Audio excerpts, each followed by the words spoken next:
Welcome to the Pillar Podcast, where we put racial equity front and center. Join us as we dissect equity policy, overcoming achievement gaps, and strategies that ensure equitable learning opportunities, experiences, and outcomes for all students. Today I have with me Trayvon Watts. We call him Trey. Trey is a 5th grade teacher at Portland Elementary. And we have Jemiah Daugherty, 7th grade teacher at Grace James Academy of Excellence. Welcome. Thank you for having me. You know I got to put this out there too. I'm a proud member of Alpha Alpha Fraternity Incorporated. You know I got to do you like that. You know, the good thing about relationships is that it's give and take. You know, we're not perfect, right? No one's perfect. We all make mistakes, you know, and unfortunately, that's a mistake you can't undo. You know, a mistake. Shout out to the members of Kappa Alpha Psi Fraternity Incorporated. He said a mistake. The first. Come on. And since we're talking about first, let them know I who am you a are. proud member of Alpha Kappa Alpha Sorority Incorporated. Yeah. First fam over here. See, I had to start doing a little bit more research. It didn't dawn on me I was bringing the first fam in here. Yeah, and it looked like you didn't do your research. I didn't. I did not. This didn't turn out to be a whole MPHC gathering. It is. Because we support. I love it. Well, again, thank you, Trey and Jemiah, for joining me today. Looking forward to conversation. I've heard a lot about the Black ERG and the momentum you guys have. It's exciting, and I'm looking forward to talking about it. So, as we kick off, Trey, what's your current role or position within the Black ERG? Okay. Yeah. As Ian said, my name is Trayvon Watts, 5th grade teacher at Portland Elementary School. Fairly new to the district. I am 5 years in. My role with the Black ERG is I served as the vice chair for a year, and now I'm the current chair for the Black Employee Resource Group, where we provide that space for Black educators in JCPS to cultivate and prosper with one another under the leadership of the DEP. Nice. Jemiah, what about you? So, like they said, my name is Jemiah Daugherty. This is actually my first year with the Black Employee Resource Group. So I got started and was connected from Trey. My position, my role in the Black ERG is the Professional Support Chair. So basically, I'm responsible for coming up with some events that are geared to aligning with the goal of the ERG and their members, whether that's through professional development opportunities or mental health. And recently we also did the Worship With Us initiative. So if you heard about that, then that was us. So basically just hearing the voice of our educators and giving them what they're asking for. Nice. So for those that are not that familiar with employee resource groups, I want to kind of set the scene for us here. I read in a Harvard Business Review article, Diversity and Inclusion, what Black employee resource groups need right now. The writer states that ERGs are also referred to as business networks or affinity groups organized around a shared identity such as race, gender, or age. And these have actually been around since the 1970s. That I did not know. But given that, how would you describe an ERG or our ERG? Specifically the Black ERG. So I'll start off with the mission of the Black ERG that was created about 2 or 3 years ago when we first started. And we're always changing this mission, but it starts off with saying the Black Employee Resource Group will be a safe, collaborative space where Black professional leaders can grow, prosper, and become ambassadors within the JCPS district. We will unite as a common group, effectively working for a purpose with our communities to incorporate positive change. We are committed to the JCPS district racial equity policy by supporting Black professional leaders through cultivating a positive culture and climate, retaining Black representation, and promoting Black professional growth, supporting the advancement of Black employees, and creating a safe space for our Black voices. And so when you talk about the ERG and the Black ERG, that's basically what we stand for. It's just when we are able to meet together and provide that culture and climate where sometimes we don't have when we're going into the buildings of JCPS. And so this space is just for us to be free. It's we like to always call it like it's the cookout, like where you can have fun, talk, laugh, engage, dance, and just spread that culture amongst each other. Because we are like in the 1970s where they were created, it was that shared identity. We're Black in a district or in a profession that we're the minority. And so it's creating that safe space for us just to be with one another, to cultivate one another.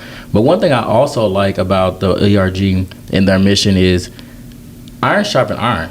And so we coming together to just sharpen each other so we can prosper in this district where we are the minority, as stated, and then not forgetting the Black voices that we have. So that's kind of how I look at this Black ERG. I think that I agree. I definitely feel like I joined just specifically for that space. I'm definitely a younger educator, so I have those that are seasoned ahead of me, and so that we're talking about our experiences, and so whatever that I'm might be going through, I'm able to figure out like ways and problems and solutions to those problems. It's something about common ground, right? That's a strategic communication strategy when you're pulling different people in, right? Or you're trying to deliver a persuasive message, right? Gather people, get the crowd, right? It's you build on common ground, right?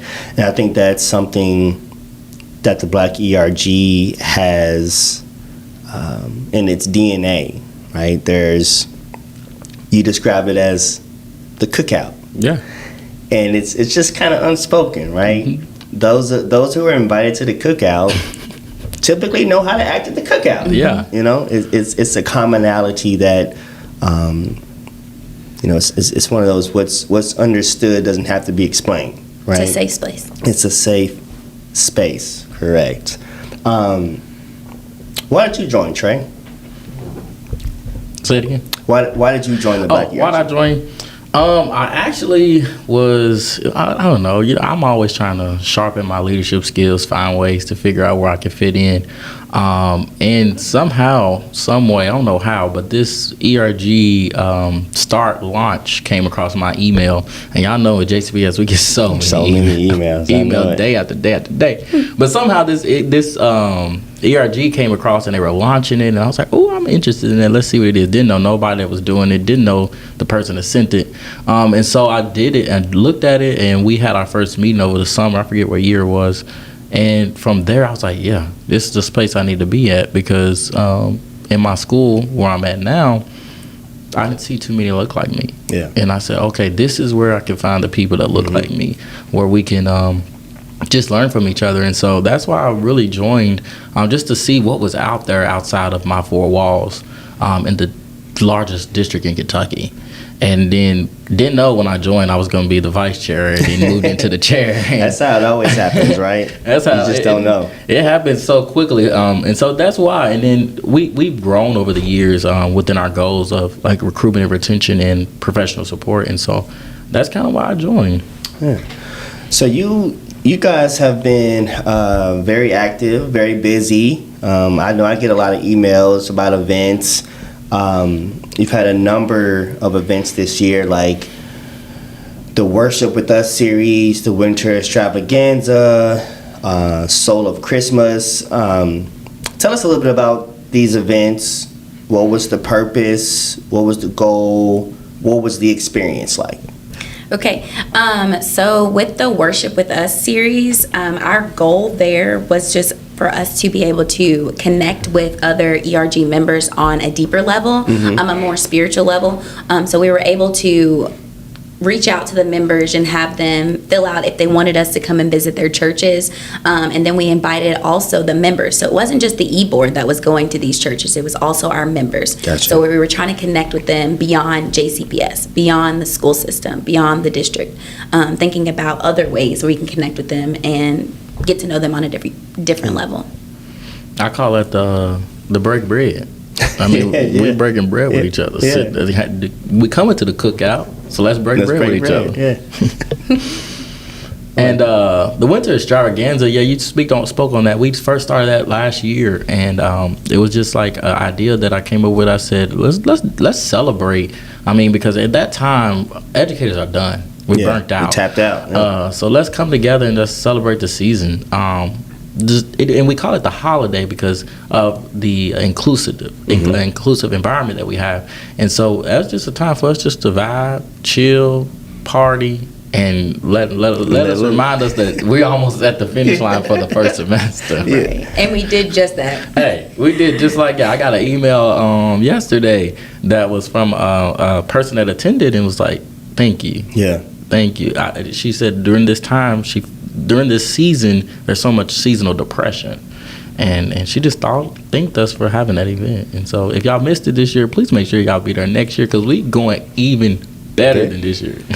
I love that. I love it. So success stories. It reminds me of an event. Well, this past year was the second Black Educator Social. But the first one we did in, I guess it was, that was 22 or 21. It may be 21. 21. Because it's 23 now. 23. So you about to have your third one, right? This will be the third. So that was, first let me first pause and shout out my Chief Equity Officer, John Marshall, because... Hold on. And he's in Alpha. Oh, okay, sorry. Keep going. Oh man. He is. Your brother. He is a member of the First Fam. Oh gosh. Just... I just thought I'd let you know. Well, he had this idea of essentially bringing us together. And I love that he entrusted me to flush that idea out. And out of that came the Black Educator Social.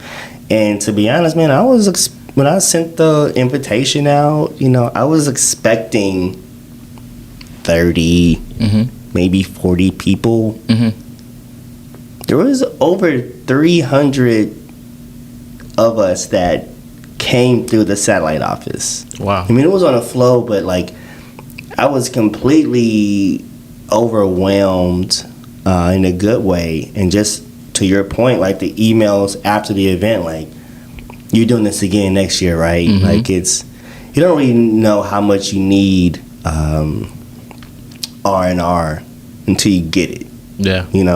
So I love that for us. Every event that we try to do with the help, I know the e-board, they be getting mad at me sometimes because my ideas come whenever they come. And I just text whoever is over that goal. And for example, I ain't gonna say too much. I ain't gonna say too because you gotta watch out for the next announcement. But with the professional support and Jemiah, I text her, I was like, we gotta have this event where we can spotlight people. And there's so many things that we just do to just make sure that our voices are heard. It's much more than having a social event. It's that we can come together and have a social event in a district that looks over us sometimes. Yeah. You know what I'm saying? Yeah, I know exactly what you're saying. Speaking of the district, I'm sure you all are both familiar with the racial equity policy. Within that, it outlines culture and climate. It's one of the 3 pillars within the racial equity policy. And the division of culture and climate uses sense of belonging as a metric to gain a better understanding of a student's education experience. And obviously here we're specifically talking about our Black and brown students' experience. How does the Black ERG create a sense of belonging of its members, and how does that affect your overall experience as a Black employee in the district? I think it goes back to the type of events that we do put on. Like I was mentioning earlier with the Worship With Us initiative, we were having those events that were geared towards like spiritual end, but we're also putting on other events. So we also had put on a artificial intelligence event, a professional development. So we're providing the sense of belonging for having that space for different likes, I guess. Interests? Different interests. Yeah, I mean, because what we do is when you said that sense of belonging, we hear the members, and we try to use that to drive what we do from anything. The year prior we did a mental health event. Yep. Shout out to Janisha who led that event. But we're doing things because we want to see where is that, what's the word I'm looking for? Where is that disconnect with Black educators in the district, and how can we use that to amplify what we do within our ERG? So many events. I mean, if it's just like a bowling event, like that's that sense of a belonging. We got something for somebody. Yeah. No matter who you are, old, young, fresh in the district, retired, whatever the case may be, there's something for everybody to gravitate to within this ERG. It's not simply, here's what we do, here's how we do it. It's, can you tell us what you want, and let's figure out what we can do to help you. What can the district do from their level and lens to help amplify that support structure? That's a good one. Maybe within the district, just their different roles that they have. So I know a lot of the Louisville Teacher Residency, like coaches, and then the director, we're all Black employees of JCPS. So just making sure that we're pouring that into whoever they're over, I guess, and just making those that are under them like knowledgeable about everything that we're doing within the Black ERG.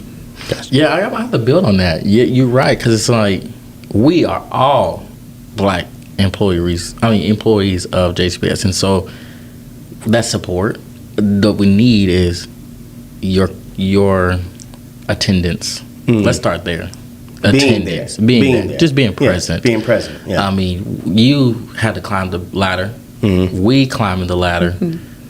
You had to be where we were before. Don't sit up there and just sit. Come on back. Come on, watch. Come where the people are. Come and network. Yeah. Because you up there. But come on back and see where the things that we're doing, and then pour into us as leaders of JCPS and say, okay, have y'all thought about this? Or let's look at that, or feedback here or feedback there, so we can amplify this, because there's more than just 145 members of Black people in JCPS teaching, and there's only 145 in the ERG. The numbers are not there. It's not, yeah. So as I said, the math's not math. It's not math. It's not clicking. Like it's not 1 + 1 is 2. It's something else. So I think that's a support from the district level employees that are Black, just to come see and just pour into us. Yep, help us grow as the leaders that we want to be. Nice. All right, so I have a history of asking. Sometimes I call it rapid fire. I haven't really put I haven't deemed this part of the podcast as something, but I'm working on it. We're gonna go through a couple questions, maybe 2 or 3. We'll call it rapid fire this time. Who is one educator or person, if you can't think of an educator, who has influenced you to do the work that you're currently doing? I'm gonna go ahead and say y'all probably already heard this story. We tell this story every time we're together. But my third grade teacher, she was phenomenal. I'll never forget the things that she did in that classroom. She's my number one supporter. She pushes me to keep going. Other than my mama and God, but Miss Christina Shea Johnson is the most influential educator that I've had, and she's continued to push me. She's actually part of the E board. And she supports me. So, yeah, I shout out to her because she is the reason why I'm a teacher. I always thought, like, what am I going to do? And I thought about Miss Shay. Man, you did that in 31 seconds. Much better. I'm getting I didn't better. know Shay was your third grade teacher. She was my third grade teacher, Cane Run Shay's Elementary. everywhere. She was a teacher for many years at Miss Cane Run. Johnson. Miss Johnson. That's how I called her. Miss Johnson. Shay Johnson. That's her. Jemiah? So, Go. one educator that influenced me has to be my Louisville Teacher Residency coach, Dr. Terry Blackman. So, as they mentioned before, the Louisville Teacher Residency program, I was a part of the inaugural cohort. So, basically, going through that program, I was getting a more fast-paced experience for getting my teaching certification. And she was an educator that was always like just pushing me to be better. Like, we would be put on like score systems. No matter your score, you were always going to continue to grow. You could have, so like in my classroom, we're on standards-based grading. And so a 1 is just you didn't meet the standard. And then a 2 is you're approaching the standard. Or 3, you met the standard, and 4, you're exceeding. So if I was to get a 4 from Dr. Blackman, she is going to have something for me to reflect on and then to grow me and push me to be better. And I appreciate that. And I take that into the work that I'm doing right at Grace James Academy of Excellence. Whenever I have feedback or need to grow in any area of my teaching career, I always think back to what would Dr. Blackman do? What would she say to you in this moment? And it pushes me to be better every single time. She is awesome. Love her. Dr. Blackman's from Barbados, correct? She's from Barbados. She brought me she knows I love coffee. She brought me a coffee mug from Barbados the last time she went home. This is maybe like a year and a half ago. She's awesome. And Absolutely amazing. we share the same birthday. We share the same birthday. When's that? December 29th. Oh, birthday coming up. It is coming up. Yeah, it's coming up. Another tidbit about Dr. Blackman. She and my grandparents share the same last name, but no relation. You thought you was over there from where she was from. No, not quite. All right, last question I have for you guys. Let's do this one in 15 seconds. All right, you getting off. Let's go. Sum up your experience being a member of the Black ERG. Go. A black space where black voices are uplifted and black educators can become ambassadors within the JCPS district. It's time to take education serious from a black lens. That was 15 seconds. I think my experience with the Black ERG is definitely growing. I think that it has become a space where whatever I'm feeling, whatever I'm going through, that I can just let it out in that space and they're not looking at me funny. It's that safe space that we were talking about earlier. It's the cookout. We're having a fun time. We might laugh, we might cry, but we're definitely handling business over here. 16 seconds. Handling business, standing on business. Trey, Jemiah, thank you for joining me today. Shout out to the Black ERG. You guys keep doing up the great work. So excited for you guys, not only within the ERG, but your professional careers as well. So best of luck to you guys, and I will catch you at the next event. Thank you for having us. Before we go, I got to shout out Miss Jasmine Drinker. She is the advisor of the Black Employee Resource Group, and we thank you for all that you do for us as we continue to become ambassadors in JCPS. Thank you. Jasmine's awesome. Thanks for having us. Thank you.